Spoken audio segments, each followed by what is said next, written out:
So today we've set up our 4 different stations for our group coming out of 6 to 8-year-olds.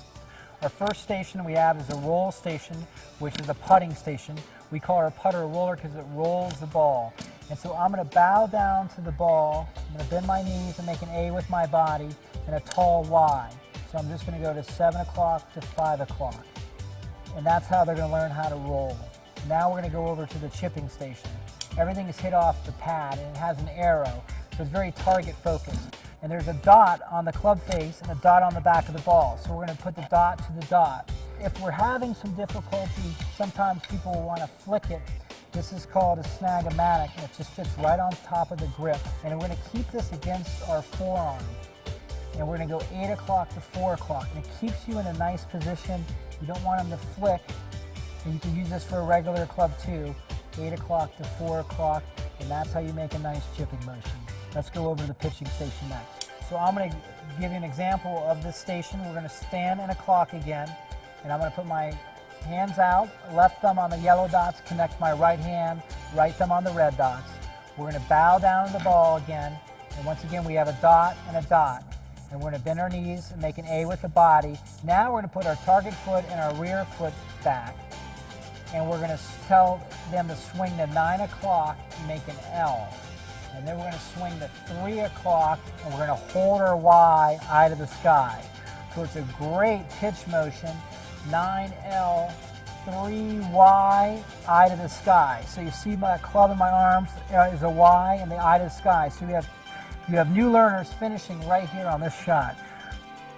Now the pitching station, our training tool for this station is called the Snag.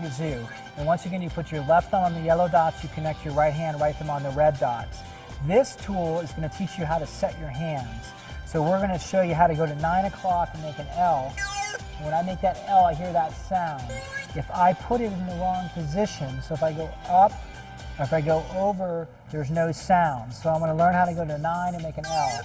So it really teaches me how to set my hands where I want them, with this, and the kids love the sound of it. 9L. Now we're going to go over to the full swing station. Okay, we've been to the rolling station, which is a putting station. We've been to the chipping station. We've been to the pitching station. And now we're at the launch station. So we have the 4 different stations. So if we had, for example, 8 kids, we could go 2, 2, 2, and 2. Everybody stands in a clock at each station. So now I'm going to get in the station for the full swing. We're going to put the club out again. We're going to put the left thumb on the yellow dots, connect my right hand, right thumb on the red dots.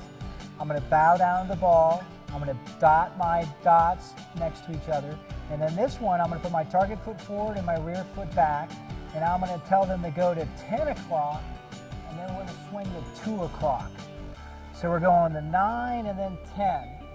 And then we're going to go to 2 and have them make a full swing motion. So let's go ahead and try one, see how it works. We go 10 o'clock and 2 o'clock.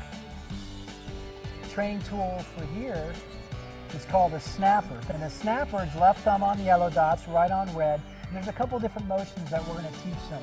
One is we're going to use our hands and our arms, and this teaches you how to release your wrists when you're making this circle.